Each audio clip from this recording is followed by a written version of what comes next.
പ്രിയപ്പെട്ടവരെ, reporter breaking. Malappuram Chelembra ALP സ്കൂളിൽ ബസിന്റെ ഫീസ് അടയ്ക്കാൻ വൈകിയതിന് ഒരു UKG വിദ്യാർത്ഥിയുടെ പഠനം മുടക്കി പ്രധാനാധ്യാപിക എന്നൊരു പരാതി. സ്കൂൾ വാഹനത്തിൽ കയറാനൊരുങ്ങിയ 5 വയസ്സുകാരനോട് ബസ്സിൽ കയറരുതെന്ന് പ്രധാനാധ്യാപിക പറഞ്ഞു അത്രേ. രക്ഷിതാക്കളെ പോലും അറിയിക്കാതെ വിദ്യാർത്ഥിയെ ബസ്സിൽ കയറ്റാതെ വഴിയിൽ ഉപേക്ഷിച്ചു എന്നാണ് പരാതി. ബസ് ഫീസായ 1000 രൂപ അടയ്ക്കാൻ വൈകിയതിനാണ് കുട്ടിക്ക് നേരെയുള്ള ക്രൂരത. വിദ്യാഭ്യാസ മന്ത്രിക്കും ബാലാവകാശ കമ്മീഷനിലും പോലീസിലും കുടുംബം പരാതി നൽകിയിട്ടുണ്ട്. ഇനി ആ സ്കൂളിലേക്കില്ലെന്നും പ്രധാനാധ്യാപിക ഖേദം പ്രകടിപ്പിക്കാൻ പോലും തയ്യാറായില്ലെന്നും കുട്ടിയുടെ രക്ഷിതാവ് റിപ്പോർട്ടറിനോട് പറഞ്ഞു. സംഭവിച്ചു പോയെന്നാണ് സ്കൂൾ അധികൃതരുടെ വിശദീകരണം. നമുക്കൊന്ന് കേട്ടുവരാം.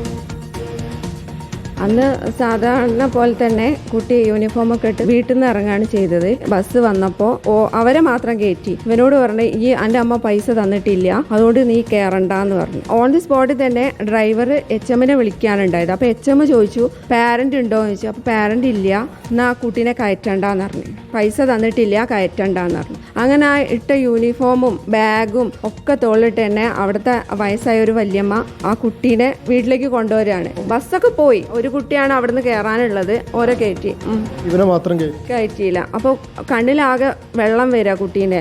ചുണ്ടൊക്കെ ഇങ്ങനെ ആക്കി. കാരണം 5 വയസ്സ് കഴിയണേ ഉള്ളൂ കുട്ടിക്ക്. അപ്പം അത്രയും സങ്കടം അവന്. പിന്നെ ഞാൻ HMനെ വിളിക്കാനുണ്ടായത്. അങ്ങനെ HMനോട് ചോദിച്ചു, ടീച്ചറെ ഇങ്ങനെ ചെയ്യാൻ പാടുണ്ടോ എന്ന് ചോദിച്ചു. അപ്പോൾ ടീച്ചർ പൈസ അടച്ചില്ലല്ലോ, ഞാൻ വിളിച്ചിട്ട് ഫോൺ എടുത്തില്ല എന്നുള്ളൊരു കംപ്ലൈൻറ്റ് ടീച്ചർ പറഞ്ഞു. 2 മാസത്തെ പൈസയാണ് ഉള്ളത്. അതായത് 500 രൂപ ഒരു മാസം. അങ്ങനെ 1000 രൂപയാണ് ഉള്ളത്. അങ്ങനെ എന്നോട് പറഞ്ഞു സ്കൂളിലേക്ക് വാന്ന് പറഞ്ഞു. അങ്ങനെ ഞാൻ എൻ്റെ സങ്കടം സഹിക്കവയ്യാതെ ഞാൻ ആദ്യം ഇവരെ UKGന്റെ ഗ്രൂപ്പിലാണ് ഇട്ടത്. വോയിസ് ഇട്ടു. അതിൻ്റെ ഒപ്പം തന്നെ ഞാനത് ഫോർവേഡ് ചെയ്തു സ്കൂൾ ഗ്രൂപ്പിലേക്ക്. ടീച്ചർ ചെയ്ത തെറ്റല്ല. ഞാൻ സ്കൂൾ ഗ്രൂപ്പിൽ ആ മെസ്സേജ് ഇട്ടത് ആണ് ഒരു കുറ്റമായിട്ട് പറയണത്. ക്യാഷ് ഞാൻ അന്ന് തന്നെ അടച്ചു. അങ്ങനെ കുട്ടിയെ ഞാൻ സ്കൂളിൽ കൊണ്ടുപോയി ആക്കി. ഓഫീസിലെത്തി. അപ്പോൾ ടീച്ചർ എന്നോട് മിണ്ടുന്നൊന്നുമില്ല, ഒന്നും ഇരിക്കാൻ പോലും പറഞ്ഞിട്ടില്ല. തെറ്റ് ചെയ്തത് HM ആണ്. ടീച്ചർ ഇതുവരെ ഞാൻ ചെയ്തത് തെറ്റാണെന്നോ ഒരു വാക്ക് പോലും എന്നോട് മിണ്ടിയിട്ടില്ല. കുറച്ച് കഴിഞ്ഞപ്പോൾ ടീച്ചർ ഹസ്ബൻഡാണ് അവിടുത്തെ മാനേജർ. അവർ വന്നു. പിന്നെ അവരാണ് സംസാരിക്കുന്നത്. അപ്പോൾ അവർ പറഞ്ഞത് വെച്ചാൽ, ഞങ്ങളിവിടെ സ്കൂൾ വണ്ടി കൊണ്ടുപോയിട്ടത് വെറുതെ അല്ല, പൈസ ഉണ്ടാക്കാനുള്ള ആ ഒരു വോയിസ് ആണ് അവിടെ ഞാൻ കേട്ടത്. പിന്നെ പറഞ്ഞു ടീച്ചറോട്, ഇങ്ങനത്തെ കേസൊക്കെ TC കൊടുത്ത് ഒഴിവാക്കുന്നാണ് അവർ പറഞ്ഞത്. ഞാൻ പറഞ്ഞു, വേണ്ട, 1000 രൂപയ്ക്ക് വേണ്ടി എൻ്റെ മകനെ TC കൊടുത്ത് ഒഴിവാക്കുകയാണെങ്കിൽ നിങ്ങൾ ഒഴിവാക്കിക്കോ, ഞാൻ ലീഗലി മൂവ് ചെയ്തോളാം എന്ന് പറഞ്ഞ് അവിടെ ഇറങ്ങി പോരുക ചെയ്ത്. ഇനി ഞാൻ ആ സ്കൂളിലേക്ക് പറഞ്ഞയക്കണില്ല. കാരണം പരാതികളൊക്കെ കൊടുത്തിട്ടുണ്ട്.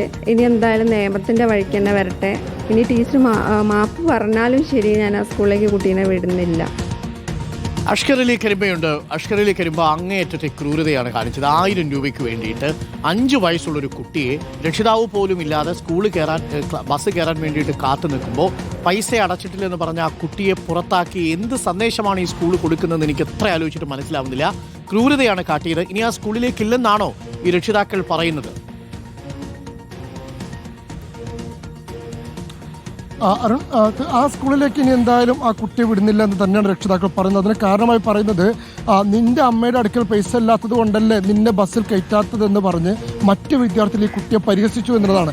അപ്പോൾ ആ കുട്ടി അനുഭവിക്കുന്ന മാനസിക സംഘർഷം, ആ ട്രോമ എത്രത്തോളമാണ് അത് മാത്രം നമ്മൾക്ക് ആലോചിച്ചാൽ മതി അവരുടെ സാഹചര്യം മനസ്സിലാക്കുന്നത്. അതുകൊണ്ട് തന്നെയാണ് ഇനി ആ സ്കൂളിലേക്ക് ആ കുട്ടിയെ പറഞ്ഞു വിടുന്നില്ല എന്നുള്ളൊരു തീരുമാനത്തിലേക്ക് ആ രക്ഷിതാവും കുട്ടിയും എത്തിയിരിക്കുന്നത്.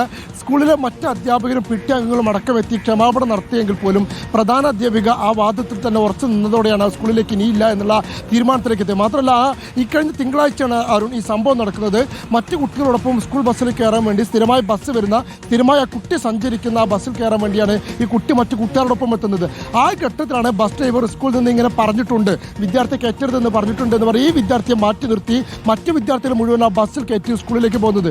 ആ ഘട്ടത്തിൽ തന്നെ അവിടെ ഉണ്ടായിരുന്ന മറ്റൊരു വല്യമ്മ ഈ വിഷയത്തിൽ ഇടപെട്ടപ്പോൾ ഈ സ്കൂൾ ഡ്രൈവർ പ്രധാന അധ്യാപിക വിളിക്കുന്നത്. അപ്പോൾ പ്രധാന അധ്യാപിക പറയുന്നത്, പാരന്റ് ഒപ്പമുണ്ടോ എന്ന് ചോദിക്കുന്നു. ഒപ്പമില്ല എന്ന് മനസ്സിലാക്കിക്കൊണ്ട് തന്നെ ആ പ്രധാനാധ്യാപകൻ നിർദ്ദേശിക്കുന്നത് ആ കുട്ടി ആ സ്കൂൾ ബസ്സിൽ കയറ്റേണ്ടതില്ല എന്ന. വെറും UKGയിൽ പഠിക്കുന്ന വെറും 5 വയസ്സുകാർ മാത്രമായ ഒരു വിദ്യാർത്ഥിയാണ് സ്കൂൾ ബസ്സിൻ്റെ ഫീസ് അടയ്ക്കാൻ വൈകുന്നതിന് പേരിൽ അന്നത്തെ ക്ലാസ് തന്നെ മുടക്കുന്ന രീതിയിൽ, വിദ്യാഭ്യാസം തന്നെ മുടക്കുന്ന രീതിയിൽ ആ ബസ്സിൽ പോലും കയറ്റാതെ അവിടെ വഴിയിൽ ഉപേക്ഷിച്ച് ഈ ബസ് പിന്നീട് അവിടെ നിന്ന് കടന്നു പോകുന്നത്. പിന്നീട് അവിടെ ഉണ്ടായിരുന്ന മറ്റൊരു അയൽവാസിയാണ് ഈ കുട്ടിയെ പിന്നീട് വീട്ടിലേക്ക്